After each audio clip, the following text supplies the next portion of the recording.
tadi nih kebetulan saya sudah barusan pesan dok, monggo dok, diminum dulu Alhamdulillah, dok. terima Iya. kasih ya. Nah, ini dari Aston Inn Hotel ini. Oh, ini kayaknya sehat spesial nih ya. ini, iya. Sehat betul. nih.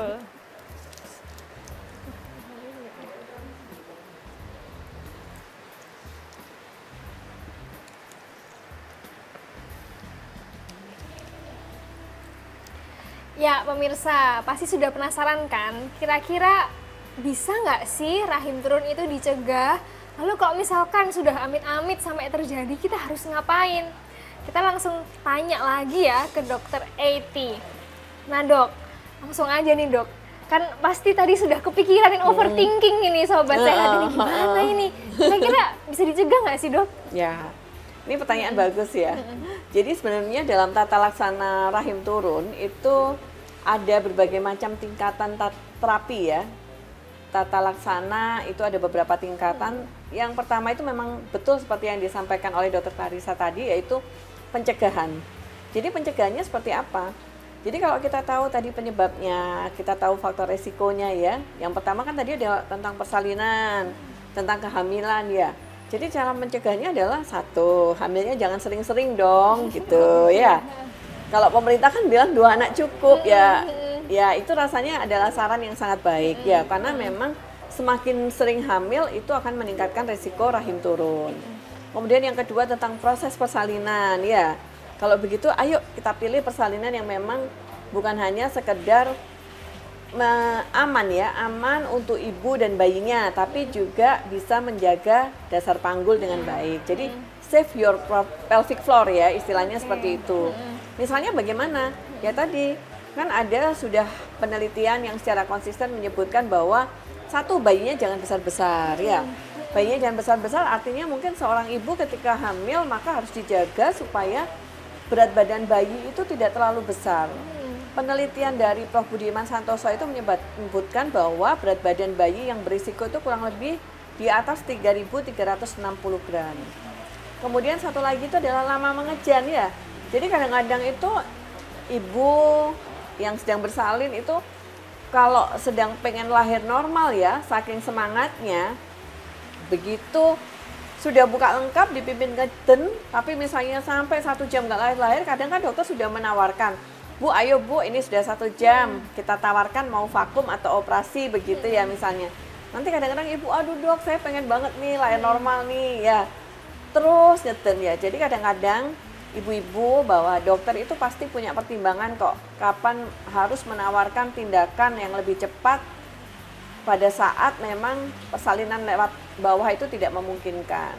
Jadi nanti intinya adalah ketika dokter memang menawarkan bahwa persalinan mengejannya ini sudah perlu segera ditindaklanjuti dengan tindakan yang lain, monggo silakan berdiskusi dengan yang lebih baik dengan dokternya ya, karena dokter pasti punya pertimbangan. Kemudian yang ketiga, kalau kita sudah tahu faktor risiko yang lain, misalnya kegemukan, ya obesitas, ayo maknya diatur, olahraga yang banyak, ya. Kemudian peningkatan tekanan intraabdomen yang tinggi ya, tadi misalnya buang air besar seringkali susah, sampai harus ngeden-ngeden, maka banyakin makan sayur, banyakin minum air putih, ya. Kemudian batuk lama, kalau kelihatan memang sudah sering batuk-batuk, harus segera berobat ke dokter supaya tekanan intraabdomennya nggak terus-terusan naik yang menyebabkan kelemahan dasar panggul. Kemudian juga tekanan intraabdomen yang tinggi ini juga bisa dipengaruhi oleh gaya hidup, pekerjaan dan gaya hidup ya. Misalnya, saya sering kali nanya kadang pada ibu-ibu itu, Bu, ibu kerjaannya apa? Saya ibu rumah tangga kok dok, karena kenapa pekerjaan itu harus ditanyakan?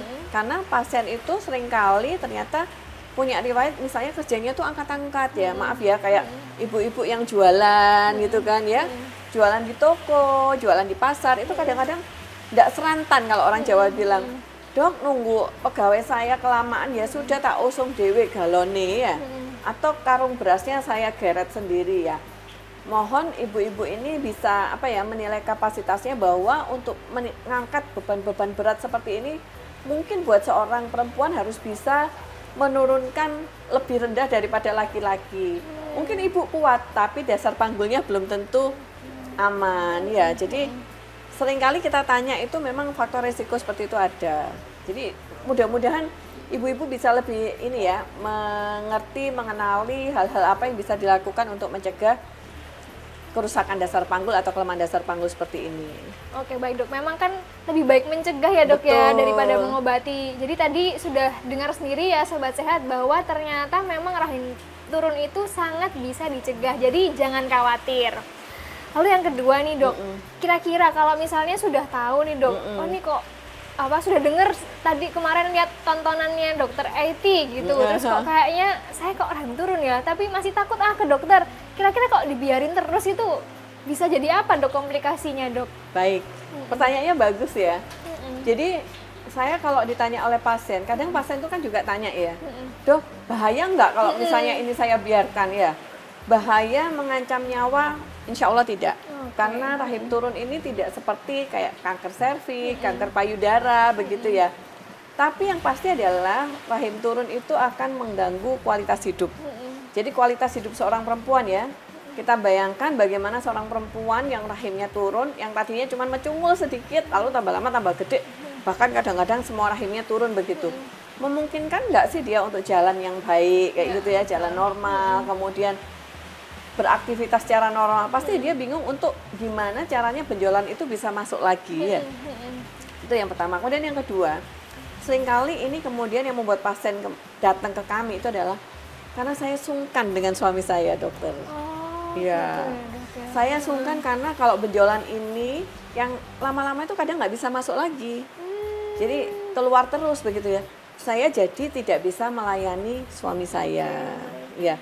Jadi berbahaya secara hidup tidak, tapi akan mengganggu kualitas hidup yang tentu saja mungkin nanti tidak hanya membuat tidak nyaman dirinya sendiri, tapi mungkin juga sampai mengganggu harmonisasi rumah tangga. Jadi nggak cuma gangguan fisik tapi juga psikis juga kena ya dok ya. Oke baik. Lalu dok, kira-kira kapan nih dok kita harus ke dokter? Lalu kira-kira kalau misalnya nanti kita ke dokter, terapinya tuh akan diapain sih dok? Apakah semua rahim turun harus operasi atau gimana gitu dok?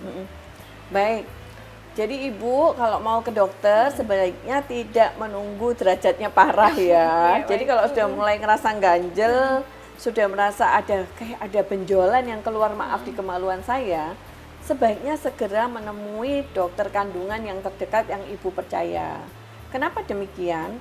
Karena kalau derajatnya itu masih awal ya, masih derajat 1 atau 2, mungkin ibu tidak perlu tata laksana lebih lanjut. Tapi ibu nanti akan disarankan untuk melakukan latihan Kegel. Jadi latihan Kegel yang betul itu kan ada caranya. Bagaimana ibu diminta untuk berkontraksi pada dasar panggulnya, pada otot-ototnya, supaya kontraksinya itu betul. Nanti dokter akan mengajarkan. Jadi biasanya kan pasien diminta untuk posisi litotomi ya, kayak orang melahirkan begitu, nanti dokter akan memasukkan, maaf ya, 2 jarinya gitu ke dalam kemaluan, di mana posisi jari itu akan diletakkan pada daerah otot dasar panggul. Ibu akan diminta untuk berkontraksi, ngempit ya. Kalau cara ngempitnya belum betul, dokter akan memberitahu, oh bukan bu, ini karena jari saya belum kerasa apa-apa.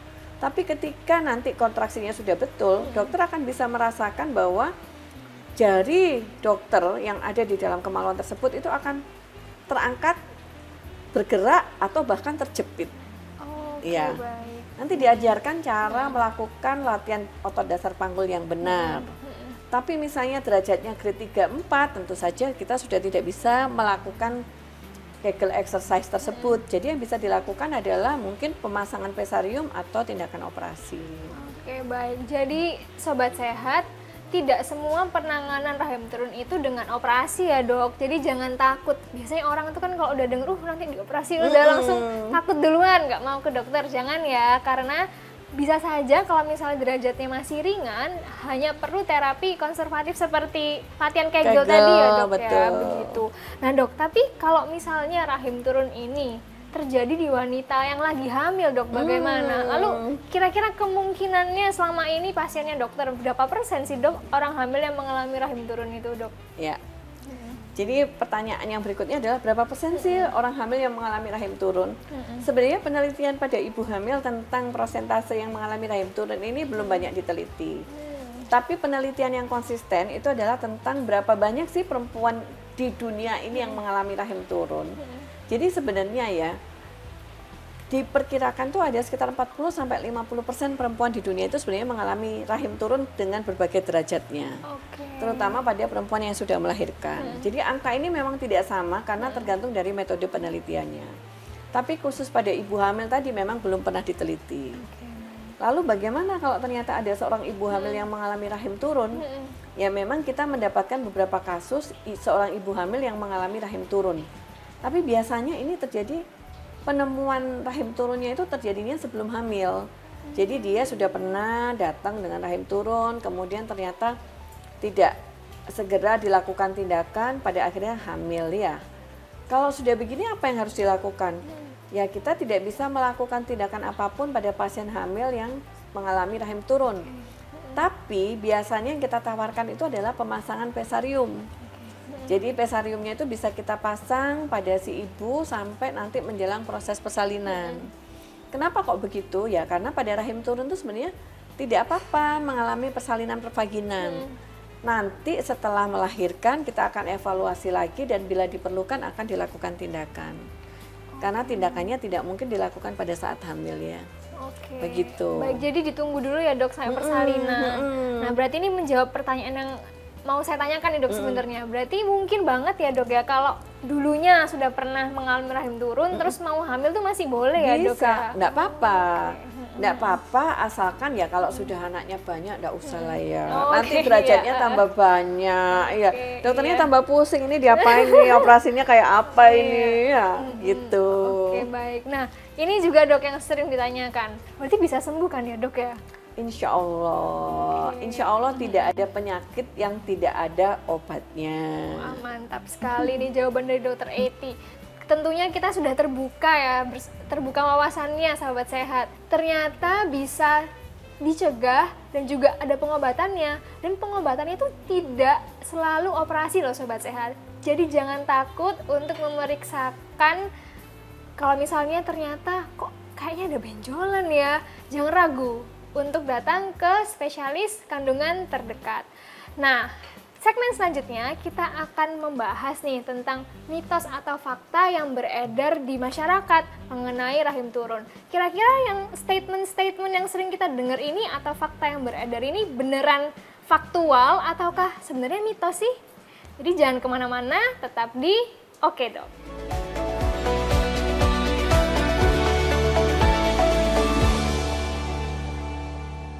Ya pemirsa, ternyata ini sekarang di luar lagi hujan ya. Jadi mending pemirsa jangan keluar-keluar rumah dulu. Kita bersama-sama menimba ilmu nih, dengerin topik rahim turun bersama Dr. Eti. Nah, di segmen selanjutnya, segmen kali ini nih maksudnya, kita akan membahas nih, sebenarnya statement-statement itu yang kita sering dengar itu mitos atau fakta sih? Nah dok, ini nanti saya akan memberikan 4 pernyataan ya dok, atau statement yang sering kita dengar dok di masyarakat luas. Nanti ini kayak quick question ya dok ya. Nanti setelah pertanyaan keempat, nanti dokter boleh menjelaskan sedikit kira-kira mengapa itu mitos seperti itu ya dok ya. Oke, baik. Yang pertama, peranakan turun disebabkan karena genetik. Fakta. Oke, fakta yang pemirsa yang pertama.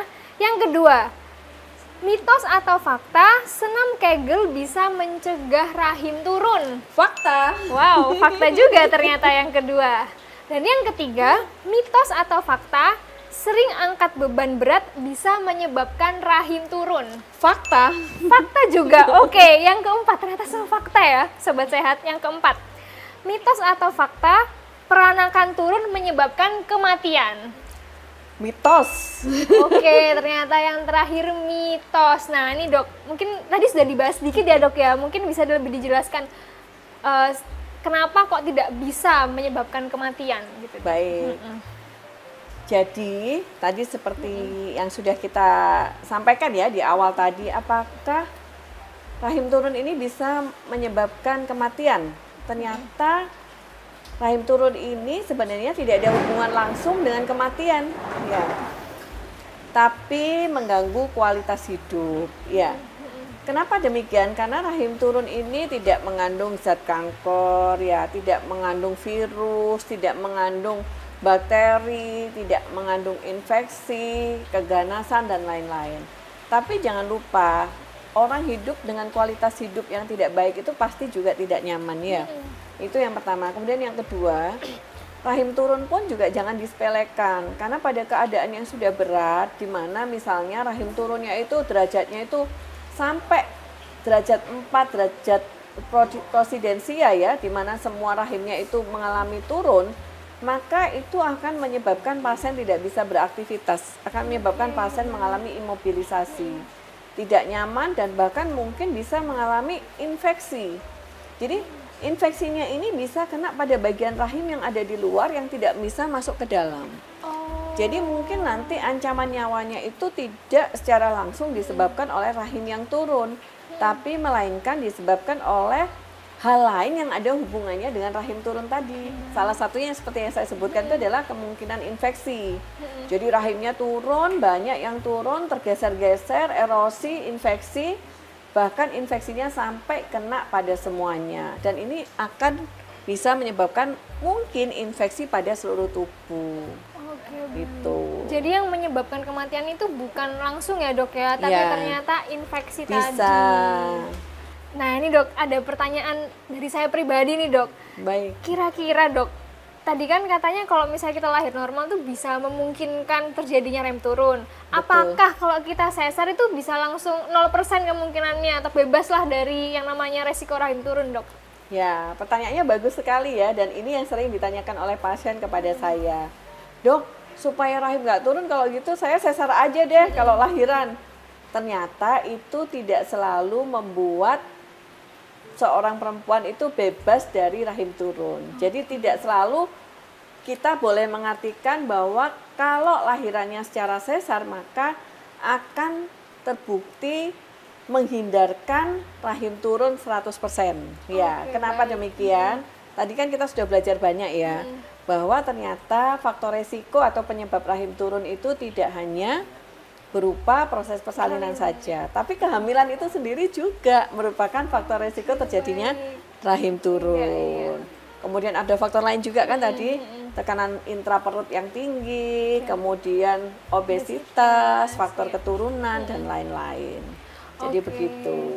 Jadi sobat sehat, jangan karena takut nih, oh kalau misalnya saya lahiran normal berarti sesar aja, sesar, semua sesar gitu. Jangan ya, ternyata mau sesar ataupun mau normal itu ada faktor resikonya. Dan sebenarnya apapun tindakan atau apapun yang terjadi di kehidupan ini tuh juga ada resikonya masing-masing ya dok. Ya, betul. Jadi selama kita sudah melakukan pencegahan, jadi mudah-mudahan tidak terjadi nih, dan selalu kontrol tentunya ke dokter kandungan kalau misalnya memang sudah ada gejala ataupun ada kehamilan. Nah sobat sehat, tadi kita sudah membahaskan tentang mitos dan fakta. Selanjutnya kita mau denger nih, ada sharing dari salah satu pemirsa atau satu studi kasus gitu ya dok ya, yang terjadi di masyarakat. Kira-kira pendapatnya dari ahlinya nih, dari dokter AT spesialis kandungan nih, bagaimana sih pendapat dari sisi medis? Tapi jangan kemana-mana, kita akan bahas di segmen selanjutnya, tetap di Oke Dok. Oke dok.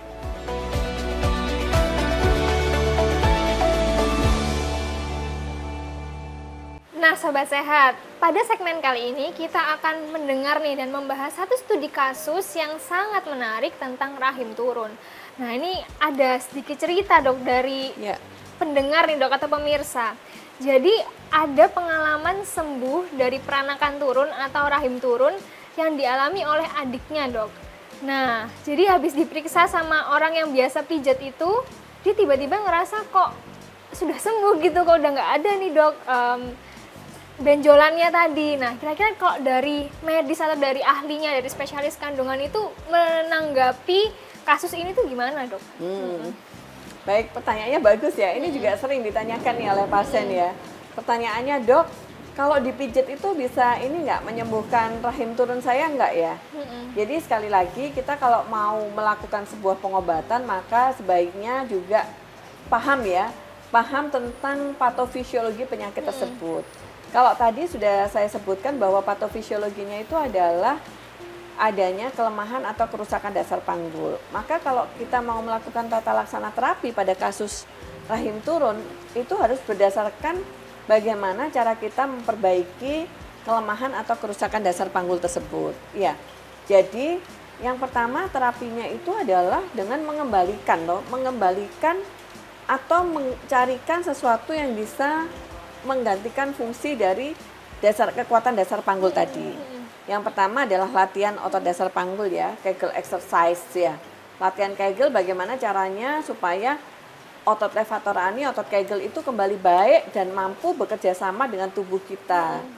Kemudian yang kedua, kalau misalnya ternyata dengan latihan otot dasar panggul itu tidak bisa mengembalikan kekuatan otot dasar panggul, maka pilihannya ketika derajatnya itu sudah sampai derajat 3 atau 4, maka otot dasar panggul itu atau dasar panggul itu fungsinya digantikan oleh alat yang namanya pesarium.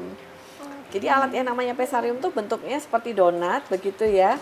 Bahannya bisa dari karet atau silikon yang kemudian itu bisa dimasukkan ke dalam kemaluan dan ditempatkan sedemikian rupa sehingga menyangga rahim supaya rahimnya itu tidak melorot ke dalam vagina.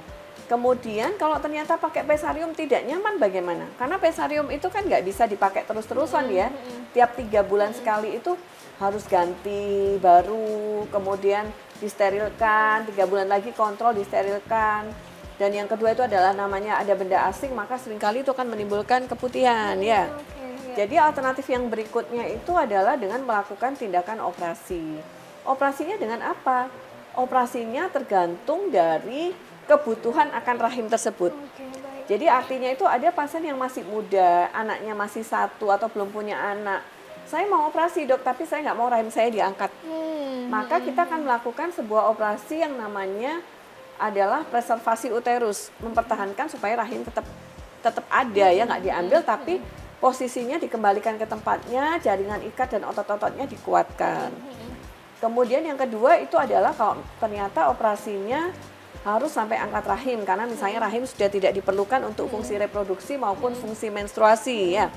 Maka kita bisa melakukan pengangkatan rahim sekaligus memperkuat otot dan jaringan ikat untuk memperkuat dasar panggul kembali. Kemudian ada pertanyaan berikutnya, angkat rahim itu berarti kayak angkat rahimnya Miom begitu ya dok ya lewat perut? Oh tentu tidak, karena kalau pada rahim turun maka pengangkatan rahim dan penguatan otot dan jaringan ikat pada dasar panggul tersebut bisa dan memang harus dan sebaiknya itu dilakukan melalui kemaluan. Jadi nanti operasinya itu kayak bukan operasi ya, tapi seperti seorang habis melahirkan saja. Jahitannya sedikit begitu di daerah perineum. Oke baik, jadi nggak disarankan ya dok untuk pijet-pijet ya dok ya? Pijat tidak menyelesaikan masalah, justru membahayakan dokter Clarissa. Kenapa membahayakan? Karena pijat ini seringkali akan menyebabkan timbulnya perlekatan antara organ genitalia dengan usus dan organ-organ lain yang ada di seputar situ. Begitu. Nah tadi sudah kita sama-sama mendengar ya Sobat Sehat ya, bahwa jangan Sobat Sehat itu karena dengar kanan kiri mungkin tetangga habis pijat sini ikut-ikutan. Jangan, karena pertama derajatnya masing-masing orang itu bisa berbeda-beda. Tentunya kebutuhan terapinya juga berbeda-beda. Daripada salah-salah langsung aja datang ke ahlinya, pastinya sudah pasti benar gitu ya dok ya. Mudah-mudahan diberikan, pasti dokter itu kan memberikan yang terbaik untuk pasiennya. Amin, insya Allah. Iya. Ya nggak kerasa ya pemirsa dan Sobat Sehat sekalian ada di rumah dan semuanya 1 jam sudah kita bersama-sama dengan Dr. Eiti membahas seputar rahim turun. Nah kita semua sudah saling sharing tadi. Pertama tentang definisi apa sih itu rahim turun. Yang kedua faktor-faktor apa aja yang menyebabkan rahim turun. Yang ketiga pencegahannya bagaimana, dan yang keempat tentunya pengobatan. Yang perlu diingat bahwa buat Sobat Sehat yang merasa mempunyai gejala yang mirip seperti tadi yang Dr. Eiti utarakan, jangan takut untuk segera konsultasi ke spesialis kandungan. Karena jika tidak, meskipun komplikasinya nggak langsung mengancam nyawa ya dok ya, tapi kalau mengganggu aktivitas sehari-hari, terutama juga kualitas hidup tentunya kan juga tidak nyaman. Ya, segitu dulu untuk episode pada kali ini. Saya Clarissa dan juga Dr. Eiti Mardian Kurniawati. Undur diri dan sampai berjumpa di episode selanjutnya. Oke, Dok.